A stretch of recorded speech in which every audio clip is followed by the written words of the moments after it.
Academy Award nominations will be announced soon, and Kenneth Branagh's film Belfast is mentioned a lot as a contender.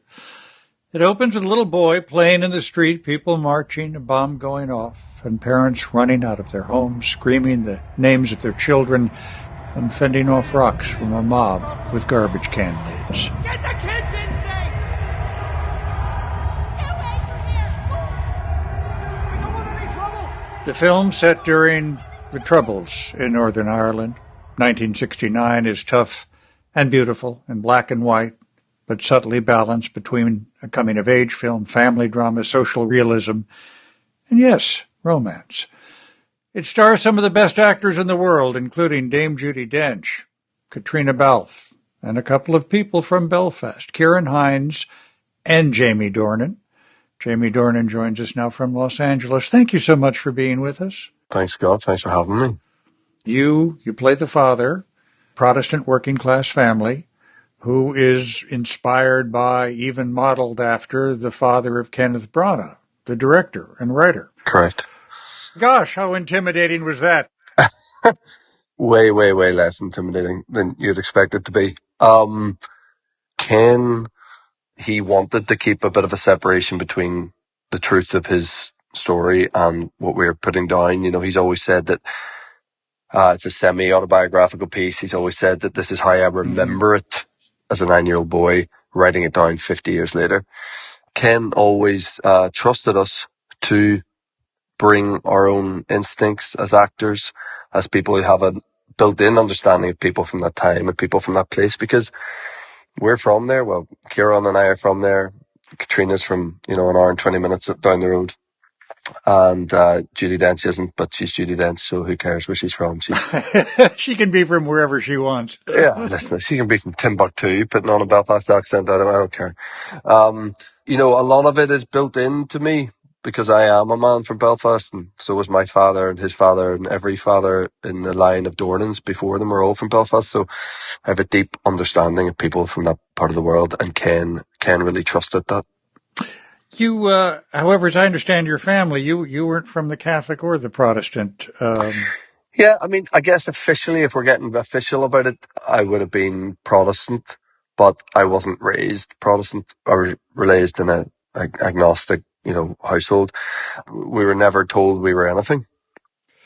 Well, at the heart of the story, your character, Pa, the father of the family, he's told, "Are you on our side or not?" Yep. He has to try and resist that. I'm very touched when he says to his son, "There is no our side." And listen, that is the true standing for many, many people. And I can't tell you, Scott, how important it is from someone from that part of the world to show that if you're from that part of the world, it doesn't mean you're heavily politicized. It doesn't mean you're sectarian. For the most part, there's lots of just hardworking, normal people who weren't happy with the division.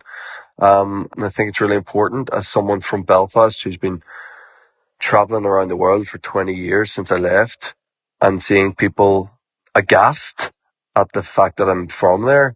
It's complicated, so I think this film helps to shed a bit of light and understanding on the people in the place. May I share something with you from our family experience? As you know, my mother was from Belfast. And in Chicago, we used to get teenagers who would come to us over the summer during these very years you're talking about, in the 60s and early 70s. And my cousins from Belfast were all afraid to come to Chicago. Oh, my God, really? Well, there you go. That sort of sums up what I'm saying a wee bit there. It's not that there wasn't, we were talking about conflict that went for 30 years here, but there was much joy and humour and peace, actually, as well. Whereas the footage being beamed across the world on the news was horrific, and you just build this idea of Belfast being a war zone, and that's not every day. You're not living that every day for the most part. This is the time to think about making a new start. I know nothing else but Belfast. Exactly. There's a whole world out there. We can give these boys a better chance than we ever had. There's a line from Belfast, more than one, but one in particular that keeps playing on me. When a character says the Irish are born for leaving. We're good at that. I did it. Kieran Hines did it. Katrina Balfe did it. For generations and generations, often it's, through the same eyes that we see, Buddy's family in Belfast and getting away from a disturbance. We are spread across the world. I've travelled a lot. I can't think of a place where I haven't met an Irish person. And it's a nice thing because I feel like I have this sort of community and support everywhere across the world, because you'll always find, Jesus, it's embarrassing how many times you find yourself in an Irish pub. Yeah. Do you, okay. Hope you're nominated. Well, put it this way. It's nicer to be in those conversations than not be. It's new territory for me. I'm going to enjoy that.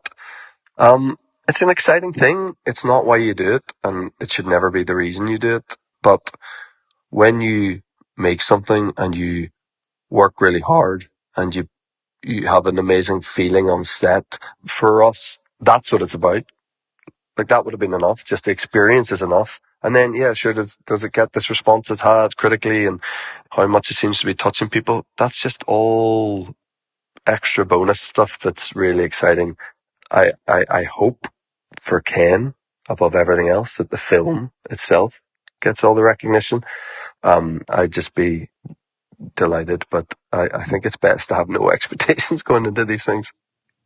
Jamie Dornan, I think we can say one of the stars of Kenneth Branagh's Belfast, which might be soon nominated for a whole raft of awards. Thanks so much for being with us, Mr. Dornan. Thanks, Scott. I appreciate it, man. Thank you.